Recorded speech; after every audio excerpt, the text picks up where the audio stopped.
नमस्कार वक्ता साथियों, आज हमारे साथ में है डॉक्टर चंद्रलेखा जोशी, जो बालिका क्षेत्र में काफी काम कर चुकी है और वर्तमान में बीएड कॉलेज में पढ़ाती है। तो चंद्रलेखा जी, आपका बहुत बहुत स्वागत, अभिनंदन है। और राष्ट्रीय बालिका दिवस आ रहा है, तो आपके मन में उत्साह होगा, उमंग होगा, क्या कहना चाहेंगे? राष्ट्रीय बालिका दिवस पर देश की समस्त बेटियों को शुभकामनाएं। बेटियां ईश्वर का उपहार है, संस्कारों का विस्तार है। इस पुनीत अवसर पर सभी बेटियों को मैं प्रणाम करती हूँ। लेकिन कई चीजें हैं, क्योंकि आप शिक्षा के क्षेत्र से भी जुड़ी हुई है। कई बालिकाएं आपके हाथों से, जिनको कहते हैं ना, तराश के निकालते हैं। लेकिन जो इनके अंदर अभी वर्तमान में जो परिवर्तन है, हमारी कहीं ना कहीं लगता है कि संस्कृति से परे हट रही है, या अभी जितनी स्वतंत्रता को स्वच्छंदता की ओर चली जा रही है। तो इस पीढ़ी पर अंकुश के लिए मैडम क्या? बिल्कुल सर, अभी मैं यहाँ बीवीएम टीटी कॉलेज में 2011 से यहाँ मैं असिस्टेंट प्रोफेसर के पद पर कार्य कर रही हूँ। अभी मेरे कार्यकाल में कितने ही बैच निकल गए, जिसमें 50% लड़कियां होती है और 50% लड़के होते हैं। जब 2011-12 की बात करूं और उसकी तुलना अगर मैं आज के समय से करूं, तो काफी बदलाव है उसमें।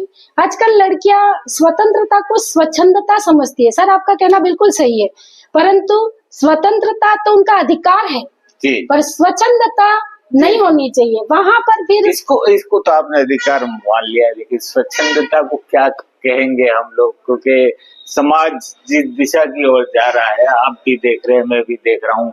मतलब अभी तो आज ही मैंने पढ़ा, एक सुप्रीम कोर्ट को कहना पड़ा कि भाई ये युद्ध क्षेत्र नहीं, तुम्हारे पारिवारिक मामले आप ही निपटाए।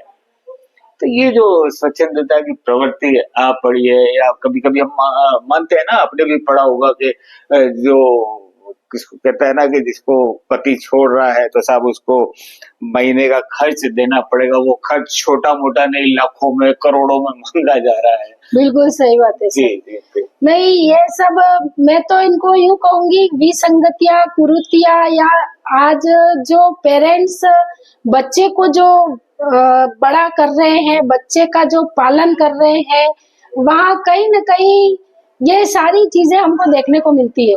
जैसे अगर शादी के बाद लड़की एडजस्ट नहीं हो रही है ना, और वो ये तलाक है, जैसे 1 साल में तलाक हो रहा है शादी के बाद में, तो मैं तो कहीं ना कहीं परवरिश और पेरेंट्स की और माहौल की इसमें मैं वो मानती हूँ कि ऐसे संस्कार बच्चों को शुरू से ही दिए जाए, बच्चियों को दिए जाए। और दूसरी बात यह है कि जब लड़कियां यहाँ पढ़ने भी आती है, तो एक क्लास ऐसी होनी चाहिए लड़कियों की अलग से, कि टीचर भी उनको इस संबंध में अच्छे से गाइड कर सके, ताकि वो इस तरह के कदम नहीं उठाए। जी, 1 साल तो आपने अभी बता दिया, लेकिन मैंने तो अभी देखा है कि हनीमून मनाने के लिए जा रहे हैं, वहाँ प्रेमी आता है और पति को मार दिया जाता है। तो ये जिस तरह के जो घटनाक्रम है ना, इन घटनाक्रम को लेकर लोगों को लगने लगा है कि भाई इनको ज्यादा पढ़ाया तो उसके बाद तो परिणाम, आप हनीमून मनाने जा रहे हो और वहाँ पे हत्या कर रहे हो। बिल्कुल बिल्कुल, ये तो एक कलंक है अपने समाज पर, अपनी संस्कृति पर सर, जो ये घटना हो चुकी है सर। ये घटना बहुत शर्मिंदगी वाली, या कहे कि हद से पार वाली घटना है। जैसे हर कोई सुनता है तो रोंगटे खड़े हो जाता है, कि जहाँ दाम्पत्य जीवन की शुरुआत एक पति पत्नी जो एक दूसरे के आधार होते हैं, एक गाड़ी के 2 पहिए होते हैं, अगर एक पहिया नहीं चले तो दूसरा भी नहीं चलता है, परंतु ऐसी चीजों को नहीं समझ पाना, इसको क्या कहूंगी मैं। ये तो मुझे हो सकता है आपको, मेरे को, क्योंकि ये समाज तो आखिर आपका हमारा सबका मिला हुआ समाज है। इस समाज में इस तरह की प्रवृत्ति, क्योंकि जो होता है ना कि हम लोग देखते हैं कि जैसे ही शिक्षित हुई तो उसका रहन सहन, पहनावा, और पहनावा तो मैं क्या कहूँ, आजकल इसको पहनावा कहते हुए भी शर्म आती है कि आपके कट वाले आ गए, ये आ गए, बेल बॉटम पहना तो उसको बीच में से फाड़ दिया। मतलब ये जो चीजें हैं कि क्या अंकुश के लिए कुछ क्या करें हम लोग मिलके। बिल्कुल सर, अब हम तो उस संस्कृति वाले हैं कि लक्ष्मी पर्दे में बसती है, पर अब जो पीढ़ी तैयार हो रही है, हमारे भी देखने में आता है। अश्लील कपड़े हैं, अश्लील तरीके से बोलना है, ये सब कुछ दिखने में आ रहा है। इन पर कंट्रोल होना जरूरी है। ये पेरेंट्स और जहाँ वो 6 घंटे पढ़ने जाते हैं वहाँ के टीचर, समाज इन सभी चीजों पर काबू कर सकता है, बदलाव ला सकते हैं। जी जी, मैं जानना चाहूंगा, दर्शक भी जानना चाहेंगे कि राष्ट्रीय बालिका दिवस कब और क्यों मनाया जाता है? राष्ट्रीय बालिका दिवस भारत में हर साल 24 जनवरी को मनाया जाता है, जिसे 2008 में महिला एवं बाल विकास मंत्रालय द्वारा शुरू किया गया था। इस दिन देश की पहली महिला प्रधानमंत्री इंदिरा गांधी को नारी शक्ति के रूप में याद किया जाता है। दिवस को मनाने का उद्देश्य क्या है? सर, इसका मुख्य उद्देश्य यह है कि लड़कियों को के अधिकारों, शिक्षा, स्वास्थ्य और सुरक्षा के प्रति जागरूकता बढ़ाना है और समाज में लैंगिक समानता को बढ़ावा देना है।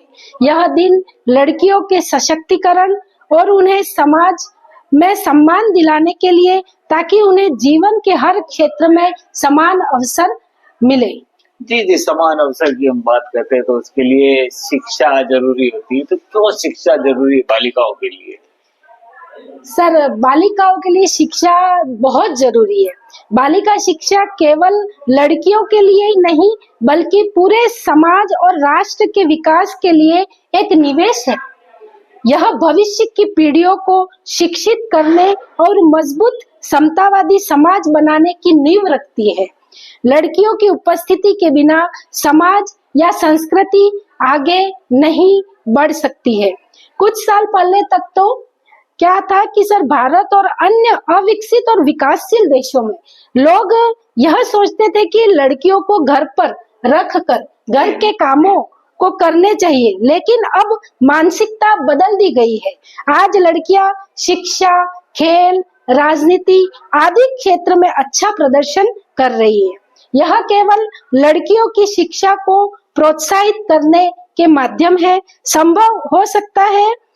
शिक्षा ही एकमात्र ऐसा हथियार है जो लड़कियों को मजबूत बनाती है, जिसके परिणाम स्वरूप समाज को भी मजबूत बनाती है। लड़कियों की शिक्षा में बहुत सारे फायदे हैं, शामिल है। पढ़ी लिखी लड़की बड़ी होकर देश के विकास में महत्वपूर्ण भूमिका निभा सकती है। एक शिक्षित लड़की पुरुषों के भार व बोझ को विभिन्न क्षेत्रों में साझा कर सकती है। आर्थिक संकट के इस युग में लड़कियों की शिक्षा एक वरदान है। शादी के बाद एक शिक्षित लड़की काम कर सकती है और घर के खर्चों में अपने पति की मदद कर सकती है। शिक्षा महिलाओं के विचारों को व्यापक बनाती है, इस प्रकार उनके बच्चों की परवरिश में भी मदद करती है। शिक्षा एक लड़की को आर्थिक रूप में भी स्वतंत्र बनाती है। लड़कियों की शिक्षा का उत्थान मुख्य रूप से भारत में ब्रिटिश शासन के दौरान राजा राम मोहन राय ईश्वर चंद विद्यासागर द्वारा किया गया था। उन्होंने महिलाओं की शिक्षा के प्रति ध्यान दिया।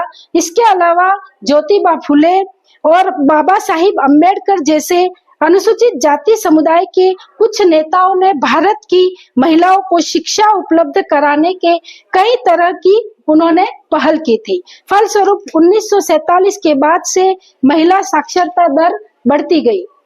सरकार के द्वारा भी बेटी बचाओ बेटी पढ़ाओ अभियान चलाया गया था। जी जी जी, एक चीज मैं आपसे जानना चाहूंगा कि बेटियां अनमोल रत्न होती है, ये सरकार भी अभियान चलाती है, लेकिन बावजूद इसके चंद्रलेखा जी कई बार लगता है कि आज भी अंकुश है, बंदिश है या पूर्णतः स्वतंत्र नहीं है। बिल्कुल सर, सही बात है। ये एक उज्जवल भविष्य की आशा की किरण है। हर बालिका को सशक्त बनाए, ये हमारा लक्ष्य रहता है। शिक्षित करें, ये भी हमारा रहता है। उनका उत्थान करें और वे ही कल की सच्ची बदलाव लाने वाली है। देश का करना हो संपूर्ण विकास तो बालिका शिक्षा ना करे नजरअंदाज। मेरा कहना तो यह है, देश के उचित सामाजिक और आर्थिक विकास के लिए लड़कियों की शिक्षा निसंदेह हमारे समाज का एक अनिवार्य हिस्सा है। हम लड़कियों को शिक्षित किए बिना एक विकसित राष्ट्र नहीं बना सकते। देश के सभी क्षेत्रों की प्रगति में महिलाएं एक महत्वपूर्ण भूमिका निभाती है। वे एक खुशहाल परिवार की नींव रखती है।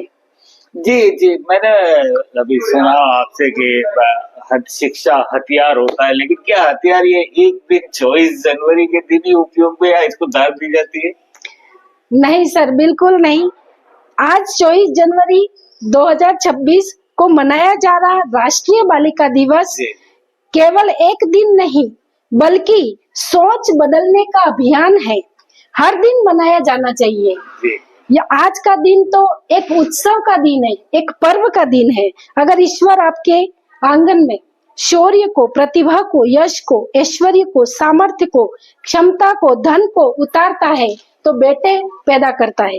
लेकिन ईश्वर आपके आंगन में दया को, क्षमा को, करुणा को, ममता को, तपस्या को, उपासना को पैदा करता है तो बेटियों को जन्म देता है। मुझे इस अवसर पर कुमार विश्वास जी की भी ये लाइनें याद आ रही है कि दिल बहलाने का सामान न समझा जाए मुझको, अब इतना आसान भी न समझा जाए, मैं भी बेटे की तरह जीने का हक मांगती हूँ। इसको गद्दारी का ऐलान न समझा जाए। अब तो बेटे भी हो जाते हैं घर से रुखसत, सिर्फ बेटी को ही मेहमान न समझा जाए। जी जी, तो चंद्रलेखा जी आपका बहुत बहुत आभार। आपने बहुत अच्छी बातें और बेबाकी से अपनी बात कही है। तो बालिका दिवस पर दोस्तों संकल्प लेना होगा, और संकल्प सिर्फ हो सकता है एक ही चीज मुझे नजर आती है, संस्कार। जैसा अभी चंद्रलेखा जी ने बताया था कि लक्ष्मी का स्वरूप भी आप देख लो, तो वही स्वरूप आपके भीतर होना चाहिए। और अगर आप चाहे तो, क्योंकि नव दुर्गा के रूप है तो लक्ष्मी का रूप तो कहीं विलुप्त होता जा रहा है। बिल्कुल। और जो रूप सामने आ रहा, मैं तो उसे नाम नहीं दे सकता, आप भी नहीं दे पाएंगे। लेकिन कहीं न कहीं समाज को निश्चित रूप से अपने आप में परिवर्तन लाना पड़ेगा, और परिवर्तन की एक ही चीज है, एक ही बीज है जो संस्कारों का है। वो कहीं न कहीं इस धरती में छुप गया है। अगर वो बीज वापस प्रस्फुटित हो जाएगा तो उसके बाद में समाज वापस आदर्श नारी की ओर लौट पाएगा। बहुत बहुत धन्यवाद दोस्तों। Thank you sir.